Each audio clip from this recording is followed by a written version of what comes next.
ہم میں سے بہت سے لوگ آیت الکرسی پڑھتے تو ہیں لیکن بغیر سمجھے، بغیر جانے کہ یہ آیت بتاتی کیا ہے تو یہ ایک آیت، لیکن اس کی فضیلت کے بارے میں بہت سی احادیث وارد ہوئی ہیں۔ ترمذی کی ایک روایت ہے حضرت ابو ہریرہ رضی اللہ تعالی عنہ سے کہ نبی صلی اللہ علیہ وسلم نے فرمایا کہ ہر چیز کا کوہان اور بلندی ہے، یعنی ہر چیز کی بلندی ہوتی ہے، اور قرآن حکیم کی بلندی سورت البقرہ ہے، اور اس میں آیت الکرسی تمام آیتوں کی سردار ہے۔ یعنی ہر چیز کی ایک بلندی ہوتی ہے، قرآن کی بلندی کس میں ہے؟ سورت البقرہ میں، اور سورت البقرہ میں ایک آیت ہے جو تمام آیتوں کی سردار ہے، اور وہ کون سی آیت ہے؟ آیت الکرسی۔ حضرت ابی ابن کعب سے روایت ہے کہ نبی صلی اللہ علیہ وسلم نے فرمایا، اے ابو المنذر، اللہ کی کتاب میں تمہارے پاس سب سے افضل آیت کون سی ہے؟ عرض کیا، اللہ اور اس کا رسول خوب جانتا ہے۔ آپ نے فرمایا، اے ابو المنذر، اللہ کی کتاب کی آیات میں کون سی آیت تمہارے پاس سب سے بڑی ہے؟ انہوں نے عرض کیا، اللہ لا الہ الا هو الحی القیوم۔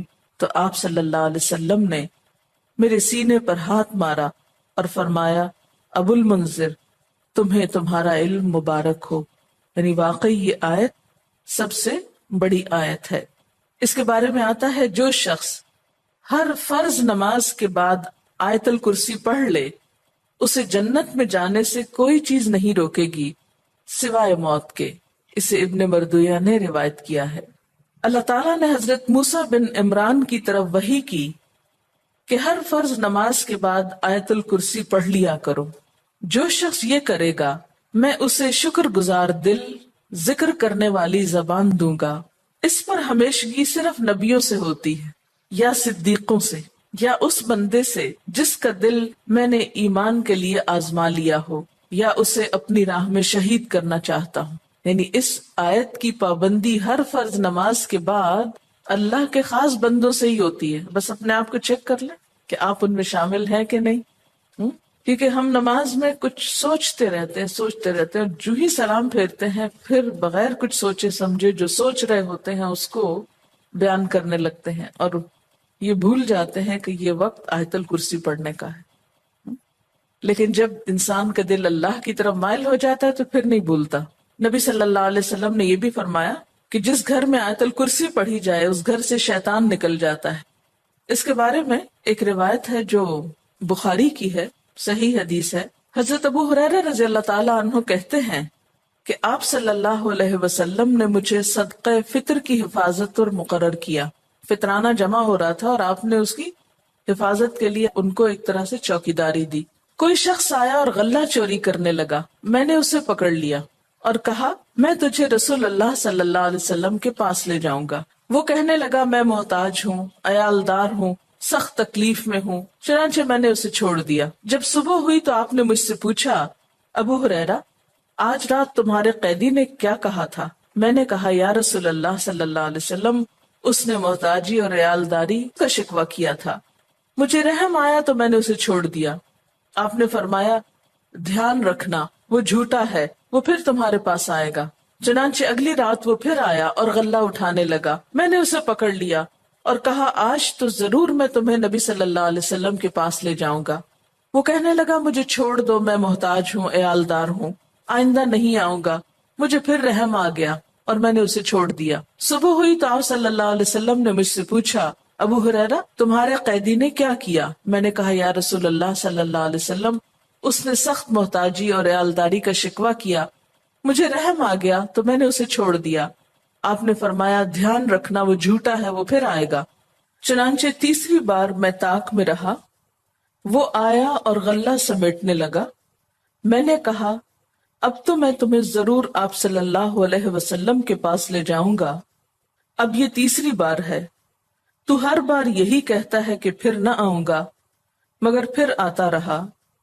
اس نے کہا، مجھے چھوڑ دو، میں تمہیں چند کلمے سکھاتا ہوں جو تمہیں فائدہ دیں گے۔ میں نے کہا، وہ کیا ہیں؟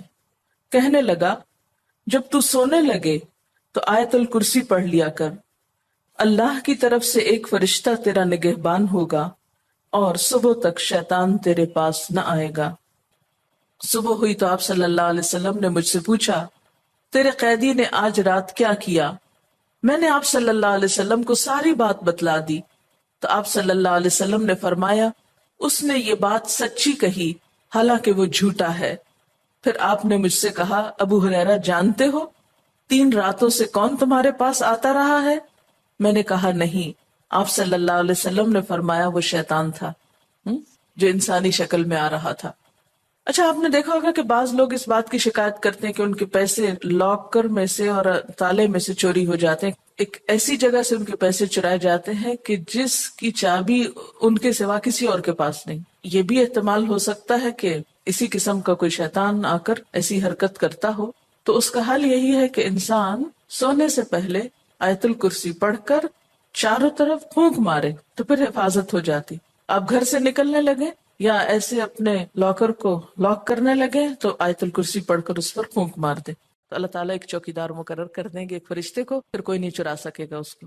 تو بہرحال آیت الکرسی جو ہے یہ بہت ہی فضیلت والی آیت ہے۔ چلیے اب دیکھتے ہیں کہ اس آیت میں ہے کیا۔ اللہ لا الہ الا ہو، اللہ تعالیٰ اس کے سوا کوئی الہ نہیں۔ الہ کون ہوتا ہے؟ اس کا معنی عام طور پر معبود کیا جاتا ہے، لیکن بنیادی طور پر الہ کا معنی ہوتا ہے خالق، رازق، مالک، حاجت روا، مشکل کشا، عبادت کے لائق۔ ظاہر ہے جس نے پیدا کیا، جو روزی دیتا ہے، وہی مالک ہونے کا حقدار ہے۔ پھر جو ہماری حاجتیں پوری کرتا ہے، جو ہماری مشکلیں آسان کرتا ہے، وہی اس لائق ہے کہ ہم اس کی عبادت بھی کریں۔ تو اللہ لا الہ الا ہو، اللہ تعالیٰ وہی عبادت کے لائق ہے۔ الحی القیوم، زندہ ہے، قائم رہنے والا ہے، دوسروں کو قائم رکھنے والا ہے۔ لا تأخذہ سنۃ ولا نوم، نہ اس کو اونگ آتی ہے اور نہ نیند آتی ہے۔ لہ ما فی السماوات وما فی الارض، اسی کے لیے ہے جو آسمانوں میں ہے اور جو زمین میں۔ من ذا الذی یشفع عندہ الا باذنہ، کون ہے جو اس کے پاس سفارش کر سکے مگر اسی کے اذن سے۔ یعلم ما بین ایدیہم وما خلفہم، وہ جانتا ہے جو ان کے آگے ہے اور جو ان کے پیچھے ہے۔ ولا یحیطون بشیء من علمہ الا بما شاء، اور وہ اس کے علم میں سے کسی چیز کا احاطہ نہیں کر سکتے مگر جو وہ خود چاہے۔ پھر فرمایا وسع کرسیہ السماوات والارض، وسیع ہے اس کی کرسی آسمان و زمین پر۔ ولا یؤودہ حفظہما، اور نہیں تھکاتی اس کو ان دونوں کی حفاظت۔ وہو العلی العظیم، اور وہ بلند ہے، بہت بڑا۔ یہ ہے اللہ تعالیٰ کا تعارف۔ کیا؟ نمبر 1، اس کے سوا کوئی الہ نہیں۔ نمبر 2، وہ زندہ ہے۔ نمبر 3، قائم رہنے والا ہے، قائم رکھنے والا ہے۔ نمبر 4، اس کو نیند اور اونگ نہیں آتی۔ نمبر 5، آسمان و زمین کا مالک وہی ہے۔ نمبر 6، اس کے پاس کسی کی سفارش کام نہ کرے گی مگر اسی کی اجازت کے ساتھ، یعنی سارا اختیار قیامت کے دن اسی کے پاس ہوگا۔ نمبر 7، انسانوں کے سامنے اور انسانوں کے پیچھے، یعنی ان کا ماضی اور مستقبل سب کا علم وہ رکھتا ہے۔ نمبر 8، اس کے علم میں سے کوئی کچھ نہیں لے سکتا مگر جتنا وہ چاہے، یعنی اللہ کے علم جیسا علم کسی اور کا نہیں۔ نمبر 9، اس کی حکومت، قدرت، عظمت، اقتدار یا علم آسمان و زمین پر محیط ہے، چھایا ہوا ہے۔ اور نمبر 10، ان دونوں کی حفاظت اس کے لیے کچھ مشکل کام نہیں۔ نمبر 11، وہ بہت بلند، بہت عظیم ہے۔